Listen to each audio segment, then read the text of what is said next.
Easy अगर कोई topic है तो वो है झीलें।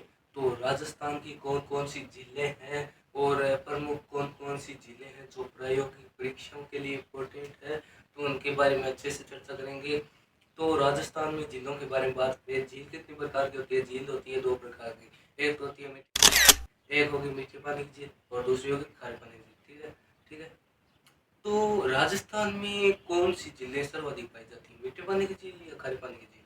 राजस्थान में सर्वाधिक खारे पानी की झील पाई जाती है। क्यों पाई जाती है?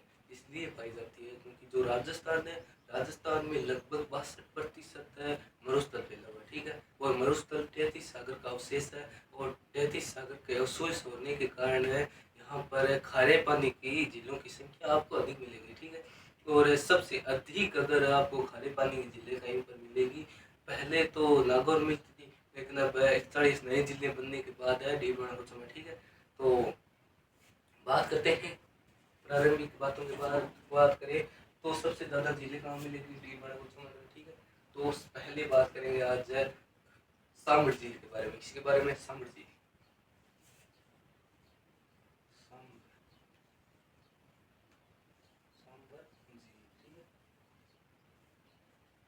सांबर झील है कहाँ पर?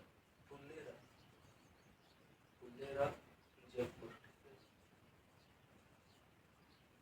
फुलेरा जयपुर में सांबर झील है। ठीक है, लंबाई कितनी है? लंबाई लंबाई है 32 किलोमीटर। ठीक है, 32 किलोमीटर। ठीक है, चौड़ाई कितनी है? चौड़ाई, ठीक है, चौड़ाई चौड़ाई है 3 से 15 किलोमीटर। ठीक है, क्यों इसकी निश्चित चौड़ाई नहीं है, कहीं पर थोड़ी सी ज़्यादा या थोड़ी सी ज़्यादा पतली है, कहीं पर थोड़ी सी ज़्यादा मोटी है, इसलिए इसकी लंबाई कोई फिक्स नहीं है। और आपको प्रायोगिक परीक्षाओं में लंबाई चौड़ाई कोई नहीं पूछेगी, ये तो बेसिक नॉलेज के लिए सही पूछा। ठीक है, अब बात करें तो जिले कौन कौन से जिलों से गुजरती है? जिले जिले एक पहला जिला था जयपुर। ठीक है, जयपुर। दूसरा अजमेर। तीसरा डीडवाना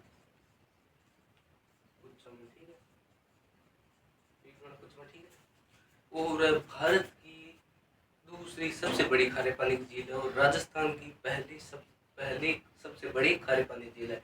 भारत की सर पहली खारे पानी की झील कौन सी है? वह चिल्का झील। चिल्का, ठीक है, कहाँ है? उड़ीसा में। चिल्का झील कहाँ पर है? उड़ीसा में। ठीक है, यहाँ तक चर्चा कर ली अच्छे से। आगे बात करें तो राजस्थान की झीलें के बारे में, सांबर झील के बारे में आगे बात करें तो इसकी अक्षांशीय स्थिति क्या है? अक्षांशीय स्थिति की बात करें, अक्षांशीय स्थिति। ठीक है, अक्षांशीय स्थिति, तो इसकी अक्षांशीय स्थिति है 27 डिग्री, 27 डिग्री से 29 डिग्री, 27 डिग्री से कितनी? 29 डिग्री उत्तरी अक्षांश, उत्तरी अक्षांश। ठीक है, और देशांतरीय स्थिति क्या है? देशांतरीय स्थिति, ठीक है, देशांतरीय स्थिति क्या है? 74 डिग्री, 74 डिग्री से 75 डिग्री पूर्वी देशांतर, पूर्वी देशांतर। ठीक है, यहाँ तक चर्चा करने के बाद बार बार में बात करने के बाद है आगे चर्चा करते हैं भारत। भारत में लगभग 100% नमक उत्पादित किया जाता है। ठीक है, 100% नमक भारत में उत्पादित किया जाता है।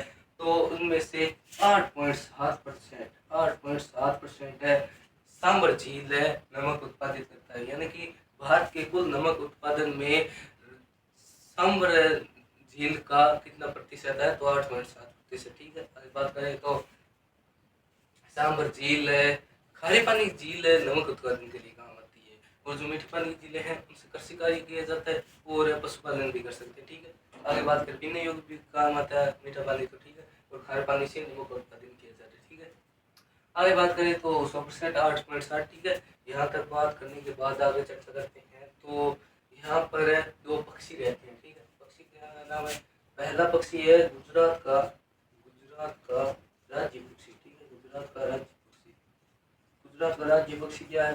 राजहंस। ठीक है, राजहंस। और है हमारा एक है कुर्जा, कुर्जा पक्षी। ठीक है, कुर्जा पक्षी खिंचेन गांव, खिंचेन गांव। ठीक है, खिंचेन गांव कहाँ पर है? पड़ोली में रहता है। ठीक है, ठीक है, ये दो पक्षी ये प्रमुख रूप से सांबर नदी पर रहते हैं। ठीक है, आगे बात करें तो यहाँ पर है 2019 में एक महामारी फैली थी और उस महामारी के फैलने से हजारों पक्षियों की मृत्यु हुई। मीडिया रिपोर्ट्स की माने तो 23,000 पक्षियों की मृत्यु हुई थी। 23,000 पक्षी मर गए क्योंकि एक एविलेट नाम की बीमारी थी जिससे सांभर है जो झील थी उसकी लवणीयता बढ़ने के कारण पक्षियों ने वो पानी पिया और उनकी कोशिकाओं को उन जीवाणु ने नष्ट कर दिया, इसलिए हजारों पक्षियों की क्या होगी, मृत्यु होगी। ठीक है, आगे बात करें तो कुछ पक्षी हमारे राजस्थान आर्ट एंड कल्चर में कुछ गीत भी है, पिया ले जा रे सॉरी कुर्जा ले जा संदेशो हमारे पिया कर, ठीक है। ये गीत तो बहुत है लेकिन कुर्जा ये राज्य स्तर पर गीत है। ठीक है, आगे बात करें तो चार प्रमुख नदियां सांबर नदी की।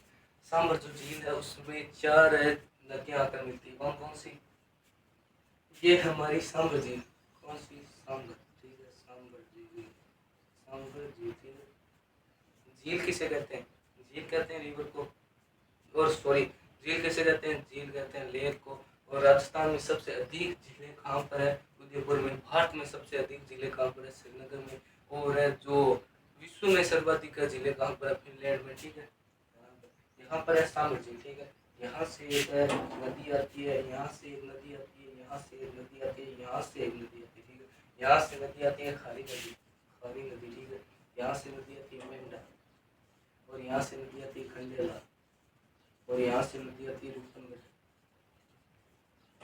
ठीक है, ये खंडेला कहाँ की है? खंडेला नदी है सीकर की। ठीक है, और ये खारी नदी कहाँ की है? खारी नदी है ये चमड़ी। ठीक है, ये जो मेंढा नदी है ये सर्वाधिक नमक लाती है। ठीक है, नमक सांबर नदी में अगर सबसे ज्यादा पूछे तो कौन सी नदी लाती है, तो मेंढा नदी सर्वाधिक नमक लाती है सांबर झील में। ठीक है, सांबर झील। ठीक है, तो ये प्रमुख चार नदियां। तो रामसर साइट, रामसर साइट क्या है? रामसर साइट एक ईरान का शहर है। ठीक है, ईरान का शहर है, और जो आर्द्र भूमि है, आर्द्र भूमि के संरक्षण, आर्द्र भूमि यानी कि जल में डूबा हुआ जो स्थल है उसको संरक्षण करने के लिए ये विश्व स्तर पर सम्मेलन बुलाया गया। ठीक है, इसे क्या कहते हैं? रामसर साइट कहते हैं। और इसमें सबसे पहले शामिल किया गया था केरला देवी। राजस्थान के दो प्रमुख जो स्थानों को शामिल किया गया था, पहला है केवला देव, केवला देव गन्ना पक्षी विहार, गन्ना पक्षी विहार। ठीक है, कब शामिल किया? 1981 को। ठीक है, इसको शामिल कर दिया गया। ठीक है, और सांबर झील को कब शामिल किया? सांबर झील को गया 1990 में। ठीक है, 1990 में सांबर को भी शामिल कर दिया। और सांबर नदी में नमक उत्पादन होने के कारण यहाँ पर एक फैक्ट्री लगाई गई। क्या नाम था फैक्ट्री का? नाम था सांबर सॉल्ट लिमिटेड। ठीक है, सांबर सॉल्ट लिमिटेड की स्थापना कब हुई? 1964 में। और इसमें केंद्र सरकार की भागीदारी कितनी थी? 60%, और राज्य सरकार की थी 40%। ठीक है, ये केंद्र और राज्य की दोनों की हिस्सेदारियों में ये इसका निर्माण किया गया था। सांबर सॉल्ट लिमिटेड की हिंदुस्तान सॉल्ट की सहायक ही कंपनी थी। ठीक है, तो सांबर झील के बारे में कुछ प्रारंभिक बातों के बारे में बात कर लिया, तो अगले नेक्स्ट पार्ट मिलेंगे।